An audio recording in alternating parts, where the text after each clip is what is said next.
కష్టాలు ఎలా ఉంటాయి, నిజ జీవితంలో కష్టాలు ఎలా ఉంటాయి నేను చెప్తాను, నువ్వు విను ఈ రోజు. ఏమ్మా ఏం చేస్తున్నావు? వరకు 5 లో ఉండేవారండి, ఇప్పుడు జాబ్ మానేసి వచ్చేసారు. ఏం జాబ్ చేస్తున్నావు? ఏం చేస్తున్నావు? ఏమన్నా చేస్తున్నావా ఖాళీ? పొద్దున్నే నిద్ర లేచి బుక్ పట్టుకుంటేనే కదా చదువు వచ్చేది. అర్ధరాత్రి పొద్దుదాకా నిద్రపోతే ఏం బాగుపడతావు? బాబు వీళ్ళకి బతుకుతారు నేర్పకుండా నవ్వుతూ నేర్పడండి. ఎక్కడికైనా బయటికి వెళ్ళాలంటే మోహం చెల్లట్లేదు. ఏం చేస్తున్నారని ఒకటే అడగడం. చిన్నపిల్లలు ఏమిటి చెప్పడానికి? ఏమన్నా అంటే చాలా కోపం పొడుచుకొచ్చేస్తారు. తమ్ముడు అంత కష్టపడుతున్నాడే, మనం ఏదైనా పని చేయాలని ఉండదు.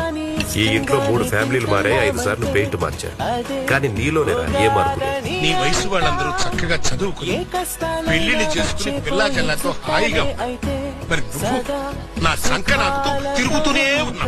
ఇంత వయసు వచ్చినా ఇంకా తండ్రి మీద ఆధారపడి తింటున్నావు అంటే నువ్వు గుంజెత్తో తింటలేదురా, ఎడం చేత్తో తింటున్నావు. నీలాంటి కొడుకు తలకొరి పెట్టడానికి మాత్రమే పనికొస్తాడు రా.